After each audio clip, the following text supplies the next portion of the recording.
This is Ashley Newby, and you're listening to the Black Studies Podcast, a Mellon Grant-sponsored series of conversations examining the history of the field.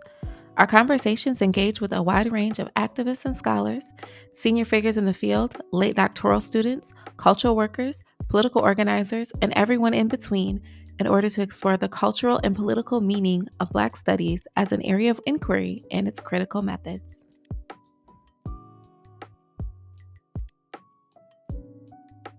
All right. Hello and welcome to another episode of the Black Studies Podcast. Today we have a very special guest, Dr. Austin Jackson, Assistant Professor of Practice in English and Nonfiction and affiliated faculty with the Department of Africana Studies, Rights and Reason Theater at Brown University.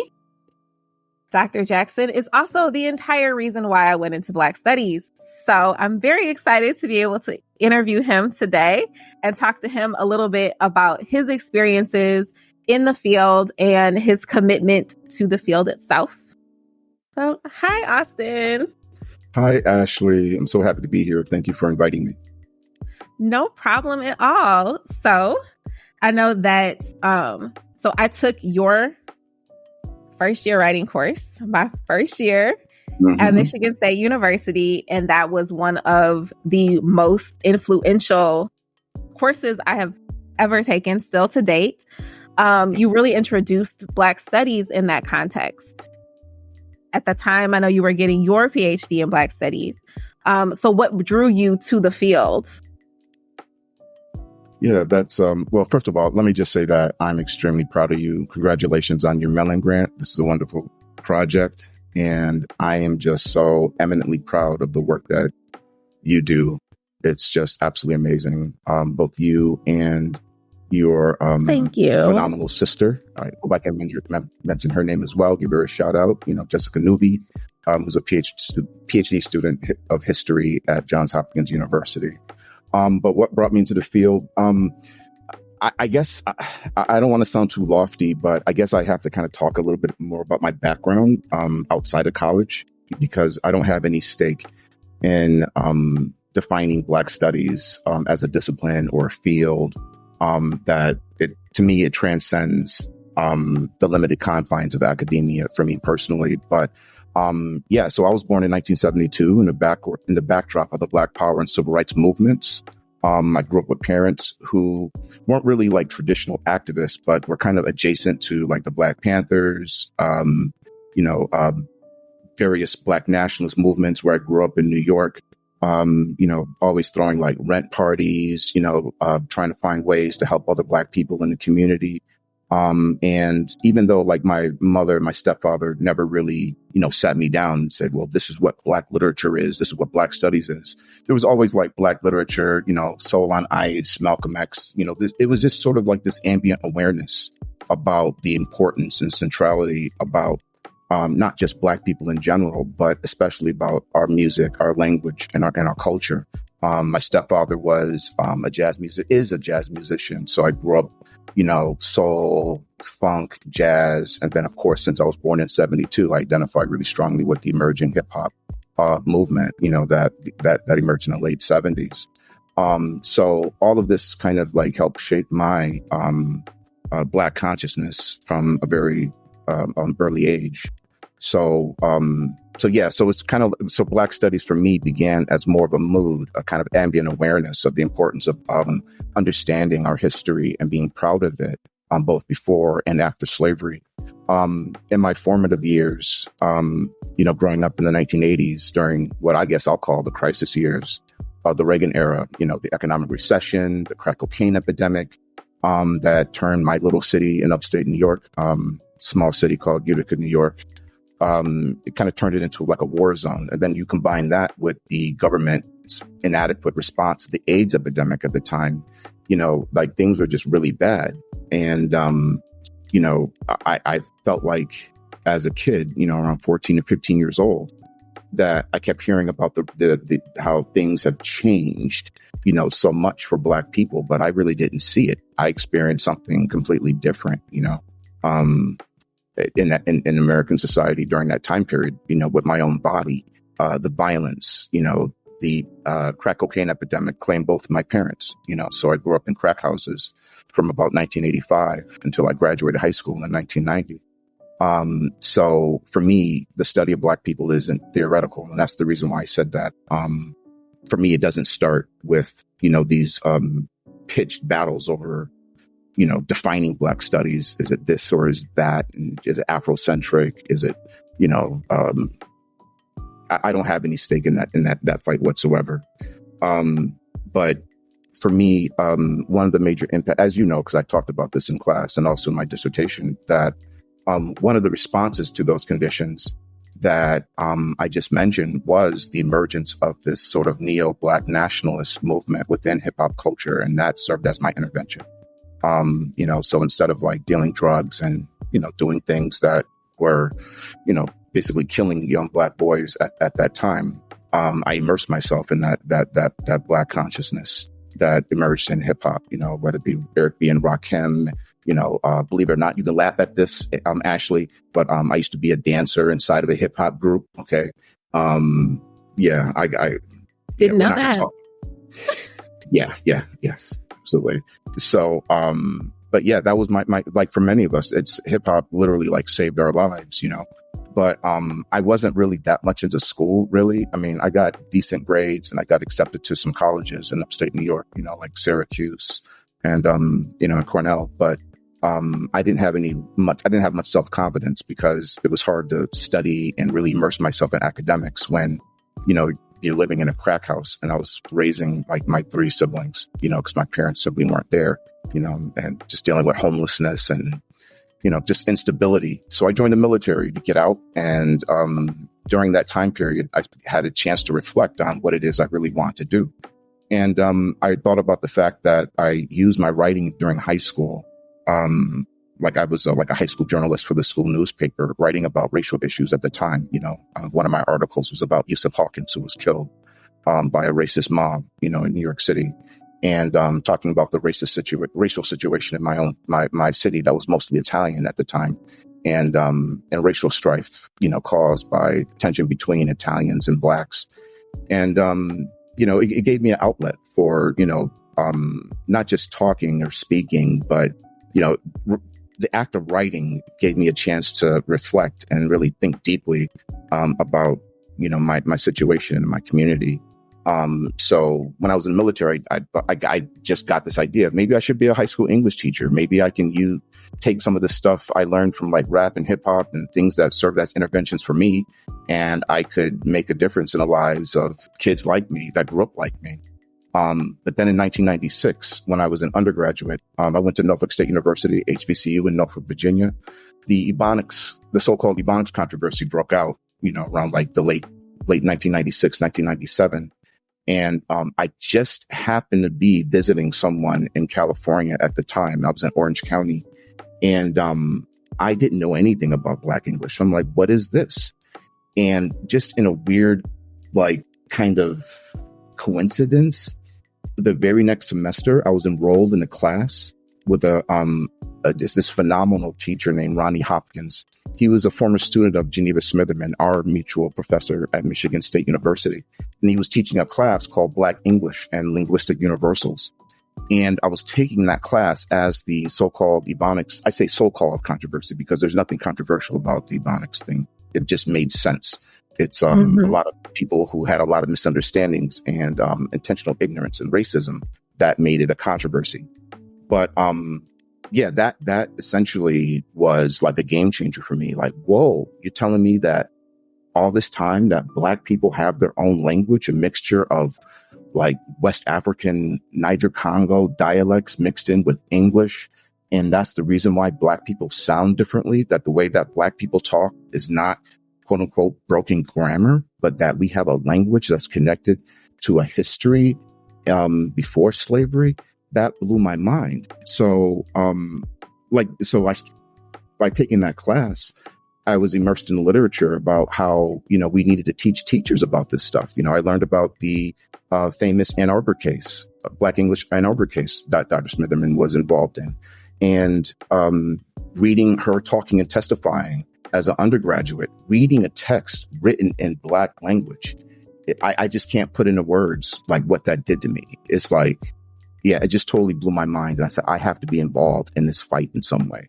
So I got the idea that, I wanted to study with Dr. Smitherman. And make a long story short, beginning in my sophomore years, I participated in a program very much like McNair Schropp, which I also taught in, if my memory serves. I taught in McNair Schropp. You were one of my students in the humanities research section, right?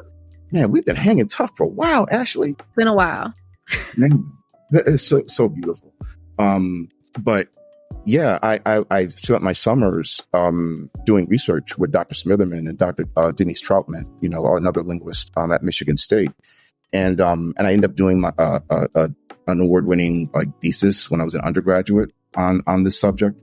But as you know, because this kind of coincides with the time in which I was working in James Madison College at Michigan State, and I encountered you and all those just phenomenal students in James Madison, like Kyle Mays, who's now a professor at UCLA, and your girl Christian Grant, and oh my God. Anyway, this is a podcast. Let me stop naming people. But I realized that, but also when I was a graduate student, I guess as a kind of side hustle, I'd accept invitations by in-service teachers to come and do workshops on this subject, mostly white people, but, some Black folks. And one thing that I realized, though, is that I was wrong, that teaching white people to understand Black language wasn't going to do a damn thing if they're still racist. And I noticed that all these, it was nice making a little bit of extra money, as a consultant doing that work, but I always got the same kind of feedback, no matter how much literature I provided to them, no matter no matter the teaching strategies I shared, I got the same pushback. No matter what, these teachers would always say, in the end of the day, they need to know how to speak right and write right so they can pass the test. And I'm like, yeah, we know that, but you also have to understand that these kids are bringing in all these different linguistic gifts that you can draw on, as assets instead of deficits. And it just wasn't getting through. So it made me think about that Ebonics controversy. Well, actually, maybe this is not an issue of language. This is an issue of power. This is an issue of privilege. And you got to crack, that barrier before we can even open up the possibilities of teachers learning something about their students, So, but there's also something else that kind of coincided with my grad school experience that led me into Black Studies was, we at first, the 9/11 and this sort of authoritarianism that popped up, which I'll openly call fascism, curtailment of civil rights and, racist war in Iraq and Afghanistan. And I saw the ways that the university, kind of cracked down on students who were protesting these kinds of things. So that made me think about, well, I need to actually give students the tools to defend themselves, to arm them with the knowledge and rhetorical tools, to make the case, to agitate, to struggle. In other words, do the things that you're supposed to do in American university, protest, take to the streets, demand change, that kind of thing. So accidentally, I became kind of like a student activist, and I drew that in my class. And then that's what you got when you entered my classroom. So 8 a.m. and activism, absolutely. 8 a.m. Yep. Activism at 8 a.m. And, and I admired y'all for that, because you didn't have to take my class at 8 o'clock in the morning. Part of me feels like they wanted me to teach at 8 o'clock in the morning because they didn't want y'all in there in the first place. But yeah, Kyle Mays, who never registered for the class, but his crazy butt in the class at 7 a.m., waiting, participating the entire time. And it was just beautiful. Being able to teach, about the relationship between public policy, language, and racism, and how those three coordinates inform each other, and having that kind of radical perspective, not radical in the sense that, understanding critical race theory was going to, cause people to go and, try to start a revolution. but radical in the sense that we were getting down to the root causes of the problems and getting beyond the limitations of, liberal surface level rhetoric about racism as feelings and misconception, things of that nature. If you remember, we also use Marxist literary theory as well. So talking about hegemony and, counter-hegemony, class consciousness, all that stuff, and Black womenism, Black feminism. And the unique thing about your class, and this happened in your particular class, that's why I think that this interview is really interesting, that it was in your class that challenged me as a professor, even though I was a PhD student, it was your class that overtly said that, you know what, Austin, we're talking about these things, but what are we going to do outside the classroom, to make to engage these issues in meaningful ways? And I was like, well, damn. All right, let's go. So out of your class, that's what started the foundation for what eventually became Young Democratic Socialists. That became the real organization that you and Kristen created, for Black women and other activist movements. And that was the focus of my dissertation. I didn't plan on doing that shit, I just thought I was going to do like a little social linguistic, pedagogical project. And but it was delightful to see that, using these different approaches, which I consider within the disciplinary sphere of Black studies, seeing the ways that you and, your fellow students in James Madison took those ideas and created new structures outside the classroom, new student organizations, creating activist movements to change the curriculum of James Madison, which was successful, to include like things like Malcolm X. I mean, that was absolutely beautiful. And that's what still animates what I do today, even though like my current job is very much different than what I was doing at Michigan State.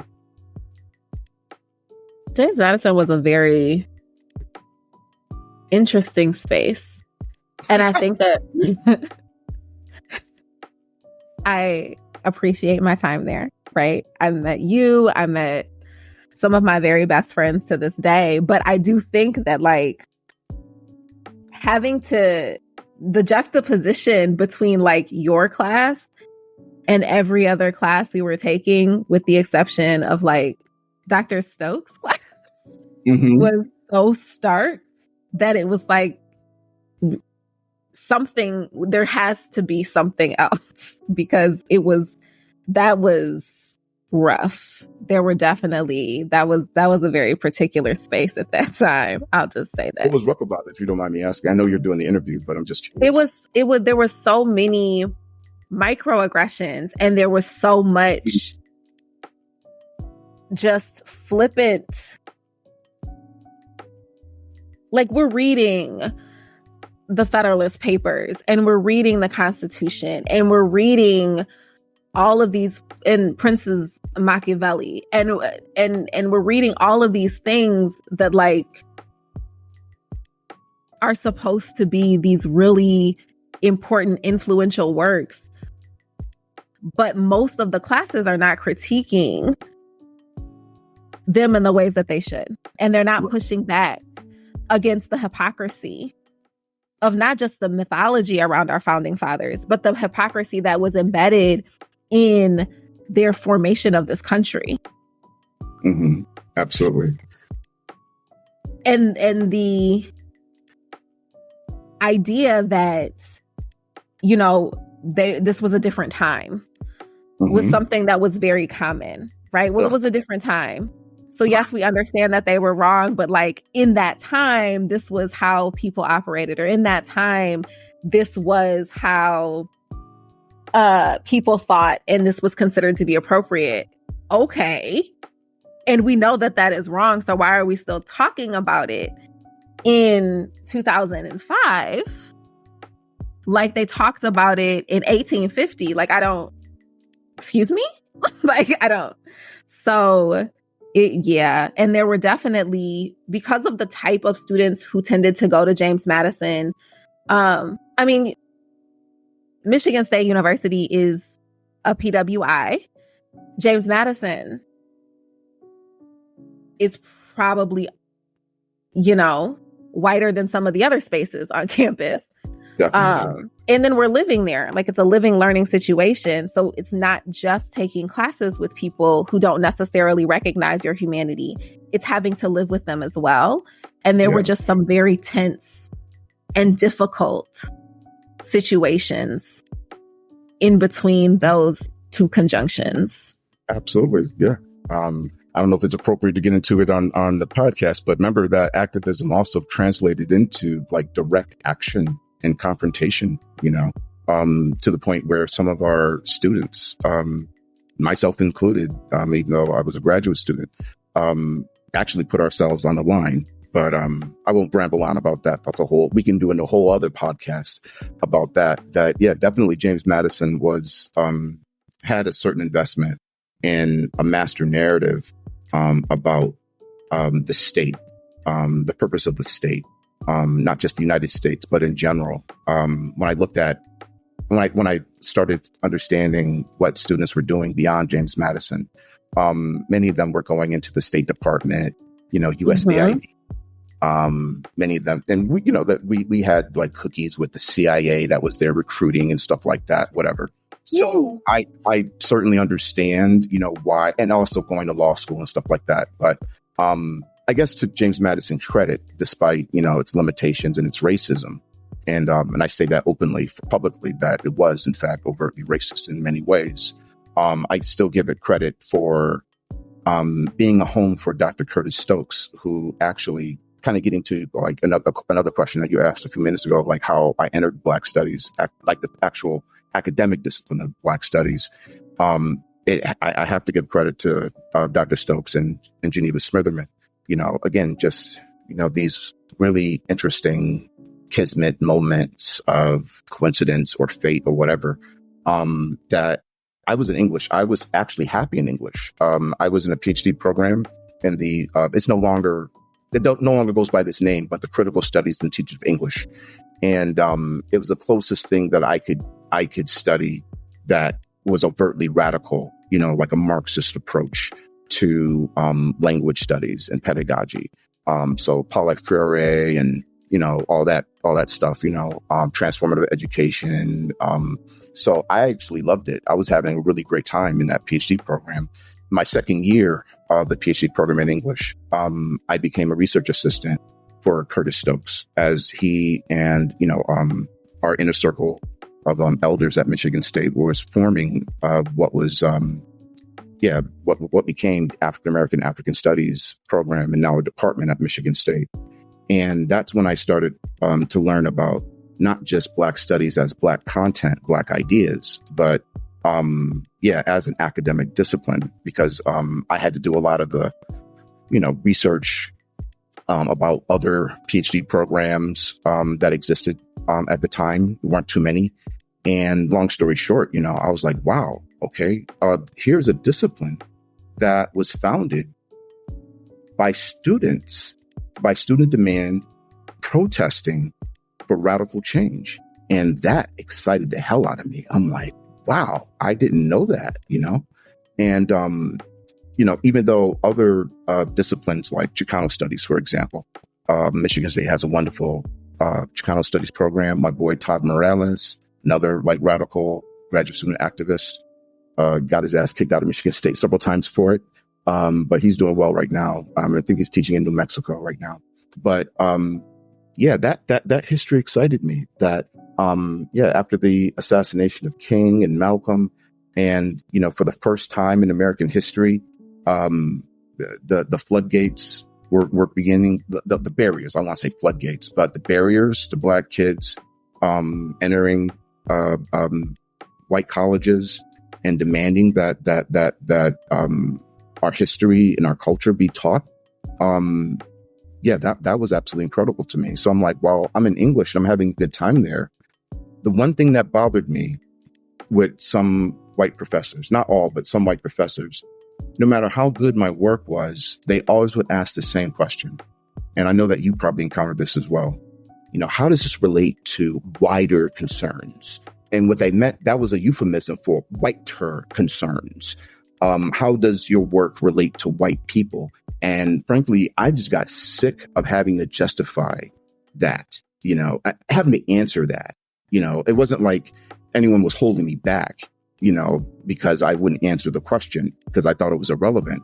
But I just felt like epistemologically, maybe maybe I need to move so I can have the freedom, because I really don't, I care, but at the same time, I don't care about whether or not my ideas are received well by racist white people. I can give a damn, that's not what I sacrificed my time to go to years of graduate school for. That's not my question. I'm concerned about the conditions of Black people and more generally, the functioning of some kind of democratic society itself, So I felt that the question was tacitly racist. So I talked to Dr. Stokes and Dr. Smitherman, and they said, yeah, sure. If you want to be a part of this new class of PhD students, it shouldn't be too hard just to do a transfer from one program to the next. So I was in that first cohort of Black study students from Michigan State.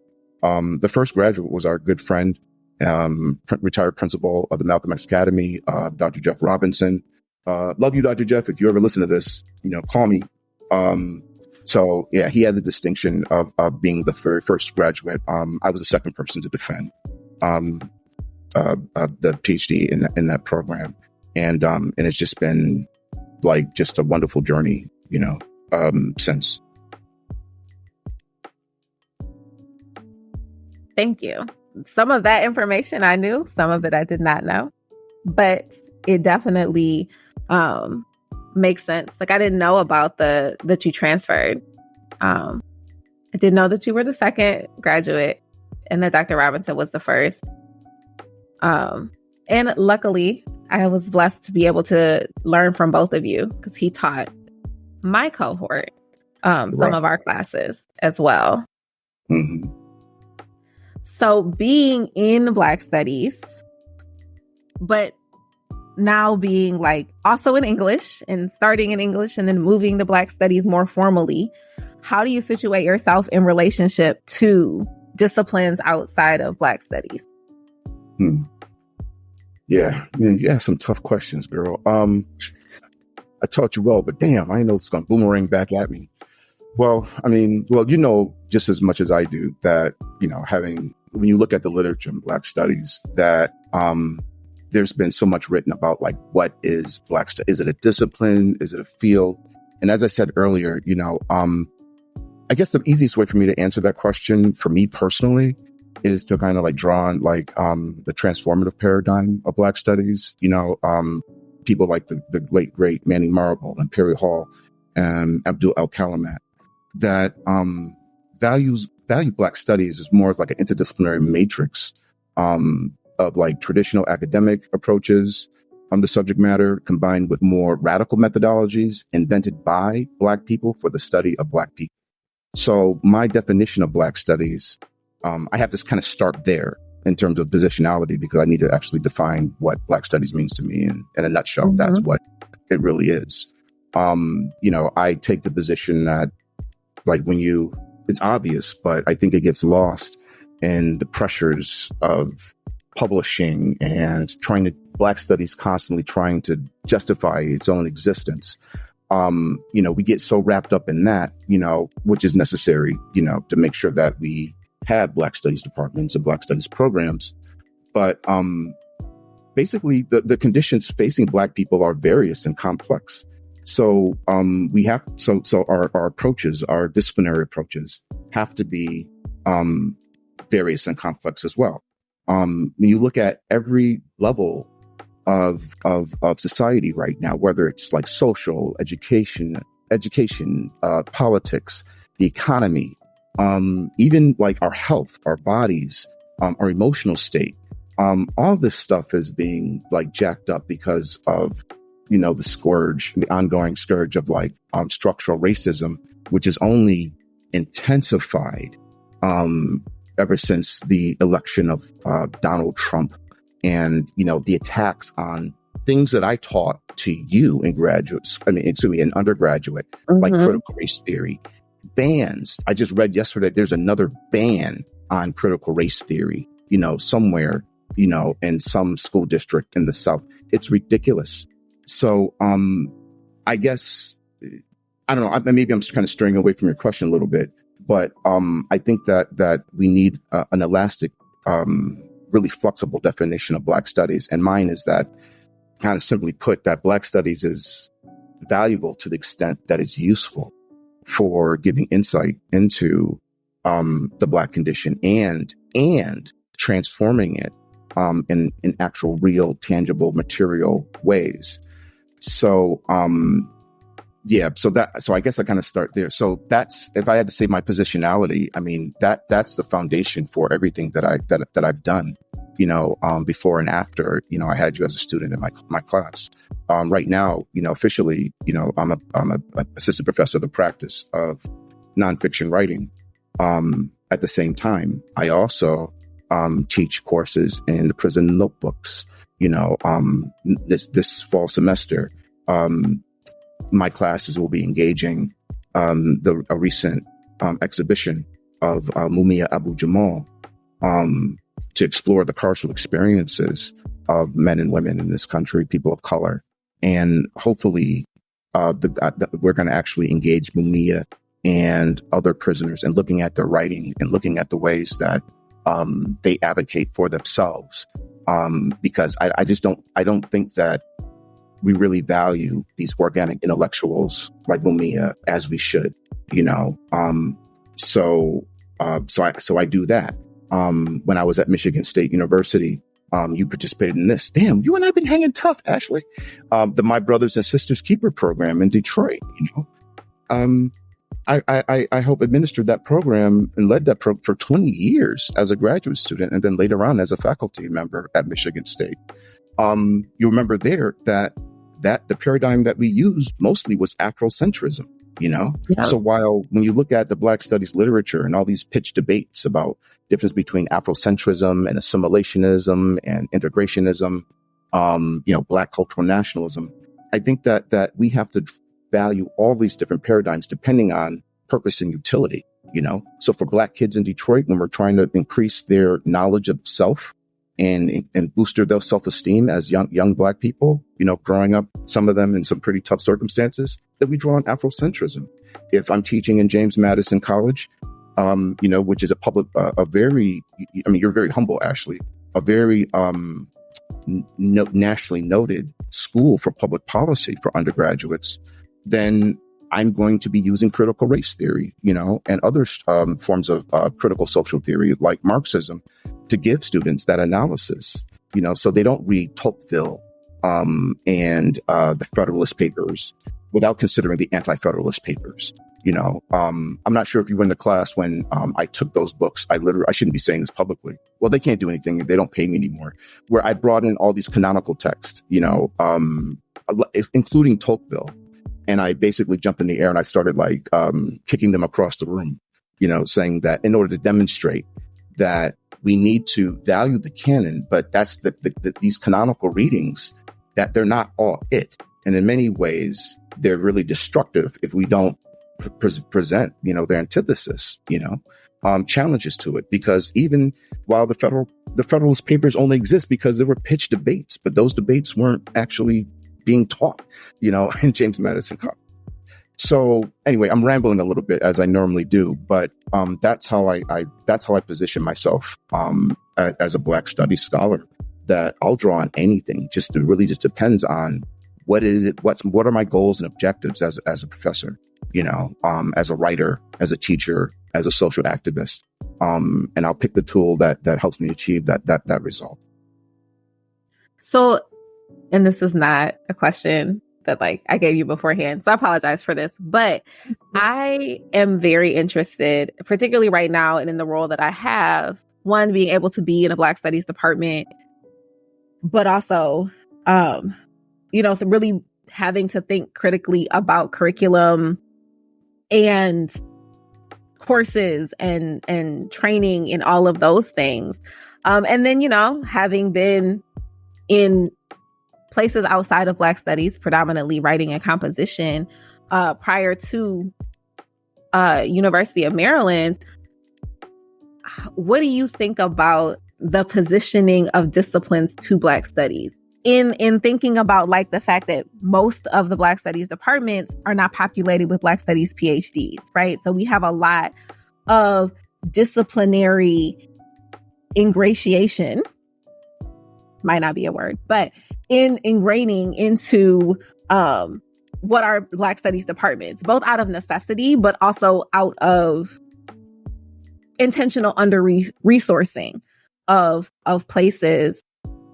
So yeah, that's something I've been thinking a lot about lately, and I definitely want to hear your thoughts about that too. No, another great question. Damn, Ashley. Okay. All right. Damn, you ask tough questions. All right. But that's good. That's good. You're forcing me to think. Okay. You're actually asking at least two questions that are connected, but I think they're also kind of separate. Let's deal with the first one first about like, the role that the so-called traditional academic disciplines play within Black studies, especially since, as you rightly point out, that when you look across like the Black studies programs that offer PhDs, very few of them have folks who actually have the terminal degree in Black studies. I guess I used to be really critical of that because I've been on God knows how many hiring committees, even as a graduate student, looking for administrators of Black studies. And I used to have like kind of a hard line that if you don't know anything about this discipline, if you don't know, the key players, you don't know who founded this, if you don't know the people who actually fought, a lot of times, and they won, but a lot of the victories were Pyrrhic victories. Like they won, they opened up space for Black studies, but their careers were also destroyed. Like for example, like Nathan Hare himself, who moved from Howard University to San Francisco State University and was treated, horribly by, the storied Howard University. I know that things have changed in time, but even at my own school, I went to what used to be considered like a, kind of underfunded HBCU in the South of all places. And but we had a professor named Naeem Akbar who wrote a pretty well-known text on the Afrocentric paradigm called Change the Images of Psychological Slavery. He was forced out of his position at Norfolk State because it was Afrocentric, and I taught at a HBCU. But anyway, I guess over time, I'm a little bit sympathetic with the fact that many people don't have the PhD because in Black studies, because it's a relatively new PhD. Mm-hmm. Like, think about it. Like, how long have people been teaching Victorian literature? How long have people been teaching rhetoric? Well, thousands of years, going back to the Greeks, if you want to look at the traditional side of the study of rhetoric. So, of course, there's going to be more people in those traditional disciplines. But what makes me happy, gives me courage about the discipline is that, because of these badass scholars that we have in Black studies, whether they be people like Kimberly Crenshaw, Geneva Smitherman, Henry Louis Gates, no matter what their orientations are, their work opened up that space where we can have more PhD programs and continue to produce students who have the terminal degree. So in other words, it's going to take time because we are a new discipline and we can't compare ourselves to those like white Western disciplines that have been around for like millennia in some cases, like like the discipline that you and I, or the foundational discipline that you and I have, which is like writing and rhetoric, So that said, it's served me well. Why? And it serves you well. Why? Because language is at the center of everything that we do. It doesn't matter. We are well positioned as language scholars, you and I, and other people that study language arts and in all its different forms. Because language, I don't want to go off on a tangent, but, as our boy Noam Chomsky says, language is not just the base of thought. Language is thought. You can't have a thought outside of language, So we're involved by the study of language. We're not just studying content. We're actually studying and understanding the ways that people reason and think and argue, and as Fanon, so beautifully points out, that to have a language is to have a worldview. So of all people and mind you, I know that our historians like Kyle and Darlene Clark Hine will be like, no, it's all about history, all that other, like whatever, man. But and I'm not being egocentric here, but, I just think that people that study language, like you and I do, and teach language and teach writing and rhetoric, we're not just teaching language skills. We're teaching people how to think, to engage in critical self-reflection about themselves, about the relationship with the world that they live in. There's not too many other disciplines that take that objective really seriously. So language scholars, are well positioned. And I'm not dissing historians. Obviously, we need to know history. You can understand, the present unless you understand the past. But when you look at the explosion of Black studies, not more recently, but the one that I witnessed when I was an undergraduate back in the 90s, they were mostly like Black literature people, Henry Louis Gates, Houston Baker. A lot of that stuff was literary, in nature. And then the emerging field of like critical hip hop studies that came, after that. So in terms of like, I don't know who will listen to this, but in terms of people that are interested in language, I mean, this is what it's all about, in every sense. And every scholar that I've read in different ways touch on that, whether it be Manny Marble, who says quite explicitly, he said that our writing, the Black studies writer has to write, not just to like deliver information, but we need to use like all the best devices of like literary nonfiction in order to tell the stories, because just giving the facts is not it. We have to tell stories, And of course, our critical race theory scholars, Derek Bell and all of his acolytes who talk about, narrative storytelling, we have to wrap narratives around these cases, not look at them in isolation, as our current Supreme Court keeps doing with some of they're like sophists, they just like throw out all context and say, this means what I think the founders, mean. And we know that from the study of language. So like, you have no goddamn idea what the founding fathers thought about an AR-15. Get out of here. So, I'm sorry to go off on a tangent, but the thing that concerns me about the field of Black studies right now is that I'm seeing a lot of dissertations come out, and I don't serve on anyone's dissertation committee right now, but as an affiliate faculty member at Brown University in Blacks in Africana studies, I worry, Ashley, and maybe it's not founded, but I worry that the activist part of Black studies is getting lost. I'm seeing a lot of dissertations that focus on like the equivalent to me of like, studying like pink unicorns, if Black people are in crisis right now, we're still getting shot down the street by police. Kids are being taught that enslaved Africans were indentured servants. We're just unpaid laborers. Yeah, migrants. Yeah, my youngest two daughters go to school in Florida. They live in St. Augustine, and my youngest baby, wrote on her own, just wrote a play about slavery, and was co-writing it with another student who was from Ghana, and they were trying to just understand it, because it wasn't being taught. They learned some from me, but they wrote their own little slave play, and a teacher intercepted it, and my daughter was kicked out of school for writing a play about slavery. Yeah. I'm in the process of like trying to sue them right now. I've contacted ACLU, NAACP, and the justification was that Ron DeSantis has banned Black studies and talking about slavery is forbidden. So your daughter's suspended for a day, and that's going to be on her record. But so me, Ashley, I'm like, oh yeah. Nah. They picked the wrong person's daughter to do that too. I'm on a plane trip right now. We're about to discuss this, but that's a whole other story. But that just illustrates, again, that when we talk about Black studies, we need to stop talking about it. Like, I get disturbed when people talk about Black studies like it's just a discipline. It's just an academic thing that you study. Not when Black kids are being attacked right now. Not when Black people are still the majority people that are in prisons right now, while Mumia is still, even though he's not on death row, he'll never see the light of day of a prison cell, voter disenfranchisement. This is 2024. And Black people are still facing voter disenfranchisement, So while things have gotten better in some ways, they've gotten worse in others.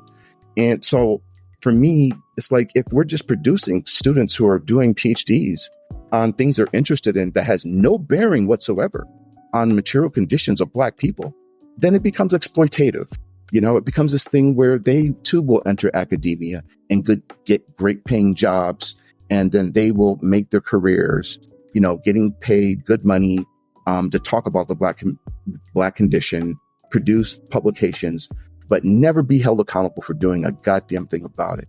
And that's the thing that not only bothers me and worries me, I find offensive. Because again, I didn't have to enter this field. I would have been happy with my PhD in English. I chose it. I chose it not for selfish reasons. I'm like the top ranked PhD student in English across the board, from grades and publications and stuff. Why should I give my labor to English? Why don't I give it to this new upcoming field? Like, let Black studies benefit, from, me being one of the early students at Michigan State University. So yeah, anyway, I feel like I'm rambling right now. I hope that addresses at least some of the questions. No, that was really interesting. And I appreciate that perspective. And it kind of ran into, the question I was going to ask, what interests and excites you most about the past and then the future. But I think that the concern about the present is real. And that's something that needs to be taken very seriously in considering where we're at as a society and, the purpose of the founding of the discipline to address material conditions. That's a really important thing to consider at this point. Yeah. And, it was hammered home at Michigan State University in that PhD program where we had to, I don't know what the state is right now, if they still do this, but when I was a, PhD student, we had to we had to have an international internship to prove that our work could speak to the African diasporic experience. There was a domestic internship experience where we had to translate our work in some kind of meaningful way, to the Black community and be held accountable for it. I think that should be, if I had a vision for a Black Studies program, they all would include that necessary foundation. Because if not, then what's the point of having the program? What's the point other than just to create more professional Black Studies people who will just, study Black content, teach Black content, and do nothing about it at all? And that undercuts the spirit and disrespects all of the Black Studies scholars over the years who sacrificed their careers to engage in the political project of Black Studies. I just feel like we owe it to them to not do that, and we owe it to our students to make sure that we don't lose that activist focus. We can do both. We can walk and chew gum at the same time. But let me see something what excites me though, okay? Because that part I didn't really address. The thing that excites me about Black Studies is that it's constantly in demand. So, we've seen the articles in like the issues of higher education and the Chronicle. There are always some white person talking about the decline of Black Studies is irrelevant. At the same time, our enrollments are out the chain at many places, okay? White students, Black students, Chicano students, international students, all trying to understand something about the Black experience. That was what I experienced at Michigan State. And it's certainly what I experienced at Brown. Whether I'm teaching in the Africana Studies department itself, or I'm teaching in nonfiction writing in English, which is very white. But since I've been at Brown, since I've been teaching in this program, especially over the last 3 years, the majority of students that now that they're starting to know who I am, they're coming to my class explicitly for Black content. And it's like a refuge for many Black students who say that I just don't have the space to explore these issues outside of your classes. So that's what excites me, that it's constantly in demand. And I dare say I can't speak across the board because I've only taught at a handful of universities since I had my PhD. But I think that the university, in its own way, kind of drawing on Derek Bell's concept of interest convergence, they see that this is useful, for their diversity goals and stuff like that. And the department can say, hey, look, we're no longer all white now. We have more diversity now. And, we can easily kind of I don't know, snicker at that. But I think that Black studies professionals have to be strategic, that we have to find ways to appeal to the university to make sure that we know that they see that we're not ghettoized, that we are actually enacting one of the few places that actually put into action all these diversity and equity ideas that they champion so much as liberal arts institutions. We actually do it. Okay. Mm-hmm. It's not just some goal or some committee or something like that. We do it. And I think that there's an increasing awareness of the university that it's in their best interest to support these things, especially during times of racial unrest. So one of the things that you just mentioned, right, with the interest in Black studies and in the interest in your courses and how students come to your courses to get that content. One, students also come to your courses because you're a phenomenal teacher. Well, you're kind I want to know more. And this is just this is a personal question. Everybody else is just listening in at this point. Because I am very part of how I come to Black studies as a discipline and in the academy is very much influenced by how you taught that class I took with you, right? And how can that magic be created? So pedagogically speaking, how do you feel what do you feel like Black studies does different? What should a Black studies classroom look like? How do you personally create that magic? Because you are a master teacher. Well, you're very kind. Thank you for saying that. That's very humbling. I still have to work on, we all have to work on our teaching, I think, no matter how long you've been in the game. So thank you for that. There are things that I like about my teaching, things that I want to improve on. But I think that, in my personal opinion, damn, you just kicked my ass with another question. Okay. I got to take a minute to think about it. Damn, Ashley, I taught you too damn good. Be asking all these damn questions. Yeah, this is all your fault. So, okay, I'll take that. Okay, this is good. All right. So some listeners might, if anybody bothers to listen to what I have to say, I think that a Black studies class should have some of the characteristics of any meaningful classroom environment, and that I believe that the most important thing of any teacher of any subject is that students have to know that you sincerely care. That to me is foundational. That you're not just as a teacher, someone who's standing there as a information delivery system, because that's the way that American education, treats teaching or looks at values teaching, that we deliver information. Of course we deliver information, but I think that thinking about ourselves as compassionate, caring teachers is paramount, and demonstrating that in the ways that we teach. We teach with care. We teach with love. We have to, because if we're teaching Black studies, it gets rough. You're going to encounter subjects. You're going to challenge students. Some of them are going to feel defensive. Some will feel attacked, not because of any fault of thinking of their own, but because many times, this is the first time that they're coming face to face with a challenge to, American hegemony and questioning their own values. And that's true for, I don't care if you're white, Black, or otherwise, some of the most, I don't want to say resistance, but that's the only word that's coming to mind.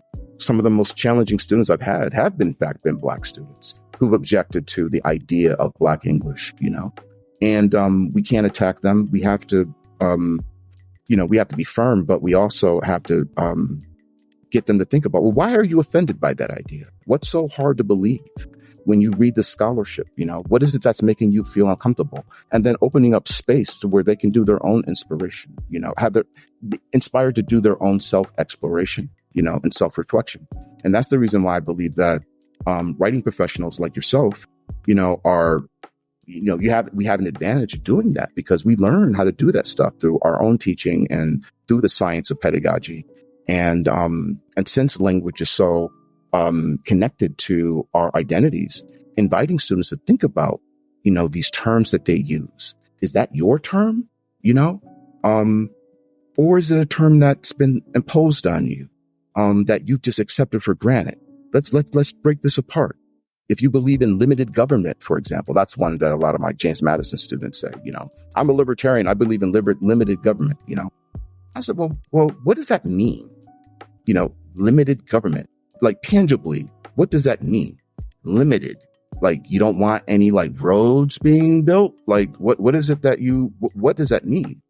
Was Doug Schraffnagel in your class, by the way? I think he was.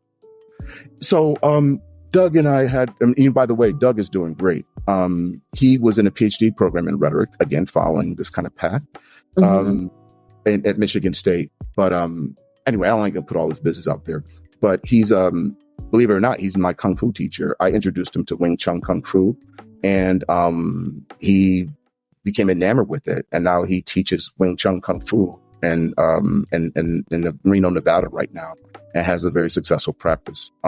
Nice. He also sells CBD, as well. So, yeah, you can do all kinds of things, with when you study writing and rhetoric, you can do goddamn anything. But back to my point, okay, I'm rambling. Repeat the question again. I'm sorry. You asked tough questions. The magic of the Black study, like what should we be doing in a Black study? I think that, okay, got it. I think that students are attracted to my classes because, they know fundamentally that I care deeply, not just about the subject matter, but I care deeply about them. So I meet with my students. They're required to meet with me a whole lot during the semester. And when we meet, yeah, you're nodding your head like, yeah. But I mean, it helps me pedagogically because I get to know them, understanding their backgrounds and assumptions. And I take that with me when I every time I walk in the classroom, I learn something more about their stories. So it's not generic, it's not inputs and outcomes. I cater my classes based on, student interests, and at the same time, make sure that my learning objectives, are covered as well. So sincerely caring, but also knowing that now, I have to go back to your class, in James Madison.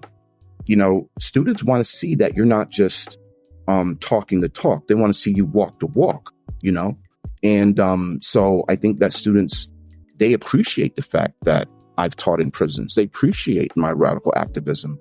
They appreciate, especially in the more recent backdrop of this ongoing human nightmare in Palestine right now. My students last semester respected the fact that despite the fact that Brown University almost on a daily basis was sending out threats to faculty, don't get involved, stay out of the encampments on the main green. When I saw those threats, immediately, my Black studies sensibilities kicked in. It's like, you know what? The encampments, that's exactly where I'm going right now after lunch. And I'm going to stay there all day. We got threatened. There was cameras, facial recognition, and I was walking around there like, what? Now, mind you, it's stressful because I mentioned, Black studies scholars, who put it on the line. People like Derek Bell, people like Nathan Hare, who stood firm with students, in their protest movements, stood firm with, women, advocating for equal space in the university, and that only to get their careers sabotaged, by a spiteful administration. It was extremely stressful to make that decision, but I didn't hesitate. The calculation is that, I have a responsibility. My mentor, our mutual mentor, Geneva Smitherman, always said that, to whom much is given, much is required. So, I had to put it on the line. And not to be cocky, but if they fired me, it was like, look, I'm well qualified and I can get another job. I'll go teach high school or something like that. I'm not going to sacrifice my principles by cowering, scared. No, I'm going to stand with the students and do what's right. So, how do you create a good Black studies classroom? I think, again, by sincerely caring, showing students that you are deeply invested in them, each one of them as individuals, supporting them when they need you beyond just the limited confines of the classroom, whether they're saying, hey, man, we need more faculty support. The cops are coming, to break up our encampment. Can you come down here? Yeah, I'm down the street right now. Live down the street. I'll be right there. They want to see that you have a track record of activism beyond the classroom, that you don't just talk the talk, you walk the walk, you do the things that you say that they should do. Because if you don't, then they have a tendency, they'll look at you like you're craven, like you're just talking, So I think that's extremely valuable. And I also think that to the extent that you can do this in a classroom, that you have to give students the tools they need, not just to navigate like college writing. I mean, that's absolutely critical. But in addition to that, you need to give them modes of thinking, critical perspectives that they can apply to the everyday challenges that they're going to experience. It could be small things like, how am I going to go home during Thanksgiving? And now that I'm in Austin or Ashley's classroom, I'm going to go and sit at a dinner table and listen to all this shit from my family, that's homophobic, that's racist, that's xenophobic. How do I basically defend myself? How do I invite people to see a different perspective that I'm getting right now? It could be something as simple as that. It could be really profound, but also planting the seeds for those that are going to go out and become hedge fund managers. Okay. We can't stop that. We can't say that you shouldn't become a hedge fund manager, but if you do become a hedge fund manager, what are you going to do with all that money? You're in a position of power now. You got you got an Ivy League degree. That's power. You got economic power, social prestige. What are you going to do with that? You know what I'm saying? So I like to think, maybe this is Pollyannic, but I'd like to think that even some of my students who are going to go and do those things that are capitalist, and, I'm avidly anti-capitalist, that there'll be some seed that's still there. And just anecdotally, I haven't studied this at all. I still have a lot of my students who are in those fields. They go on to become medical doctors and things that are not, what we do, but they still come back and tell me, that, hey, that was with me. I was in a board meeting and somebody said this. And I said, no, that's not right. And then I drew on critical race theory, even though I hated learning about that stuff. Can I give you one short anecdote about that? Oh, absolutely. Okay. So, I won't say her name because I don't have permission to say her name. I don't want to get sued or anything like that. But this is a positive experience. She was actually in your class, a South Asian student who I can just tell hated my damn guts. The way that she looked at me when she thought I wasn't looking at her. Ooh, if she could have killed me on the spot, she would have. She hated my guts, but she was only in the class because it fit her schedule. There was no way out. And she was a diligent student. She got through it. My attempts to warm her up and stuff like that during office hours, required office hours, never worked, but she got through it. She passed. Years later, and I'm sorry, I can't pin down. I think it was about 2012. Okay. I get an email from her, I'm like, oh shit, this is her, what's up? So I open up the email, and long story short, she said that, you know what? I couldn't stand you, Professor Jackson. I thought you were racist. I thought you hated white. She's not white. She's South Asian, from suburban Detroit. She basically told me that her outlook was very white supremacist at the time, and she didn't even realize it. And she just saw me as a threat. I said, I know that. And she said it was only she went to Wayne State University Law, when she went to Wayne Law School, right?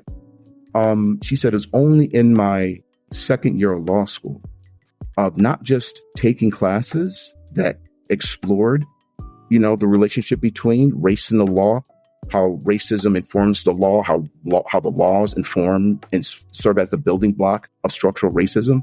She said that only then did what you taught me kick in, and also with the experience of, because she moved to Detroit, she lived in near Wayne State, and walking around for the first time with Black people and experiencing Black culture as a person of color who's the same complexion as me, but had a white supremacist attitude, that was instilled in her by her parents. who were very racist against Black people, and especially Black people in Detroit. And then her walking around as a South Asian and being accepted within those Black spaces, like getting, Black people in Detroit showing her love, going to a Black church and, people calling her sister and hugging her and stuff like that. It was totally transformative. And she said that it's only through the combination of that experience, which she thought she was going to get from James Madison, that living learning experience that you talked about earlier, Ashley, living in that environment. That's what that living and learning environment was supposed to do. She said she didn't get it until she moved to Detroit, went to law school, took courses that were in critical race theory, that it clicked. And then she invited me to be a keynote speaker, and also publish in the Wayne State Law Journal, about critical race theory and doing a critical race theory analysis of the situation in Detroit with the school takeovers and stuff like that, So just like you inviting me to do this podcast, that was a really beautiful and very I don't know what you want to call it. I don't want to say validating. It made me feel like the struggle is worthwhile, even when I have students that are resistant to a Black studies perspective, that they're not always going to get it in the classroom. And I think that all Black studies professionals need to realize that you're not going to can't be naive. Don't assume that just because, you're hitting all the right buttons, that you're going to radicalize students and transform their consciousness in the course of 16 weeks. I think that, some students will be primed to that. Others won't. For others, it'll take more time. They'll have to take other classes. They'll have to get their ass kicked, outside of the university, when they bring those weird ideas into certain spaces, and then it'll click. So, we got to keep the long game open, so we can respond to our students with compassion. It's not I take the view that it's not our responsibility to tell students what to think, but to give them the tools to think differently, about the world around them. So, all right, let me stop talking because I feel like I'm giving a sermon right now. No, that was very important. And I appreciate it. I think that is an important reminder that just because a student doesn't get it right now, if you're planting a seed, and sometimes it takes a while for that to grow and for fruit to come from that. But that doesn't mean it won't just because you don't see it immediately. Absolutely. And I think that's a super important reminder, particularly right now in the social and political climate that we're in, teaching on the topics that so often are covered, intersecting with and within Black studies. Absolutely. You got any more real hard questions for me? I realize I have taken up a lot of your time today, and I want to be respectful of that.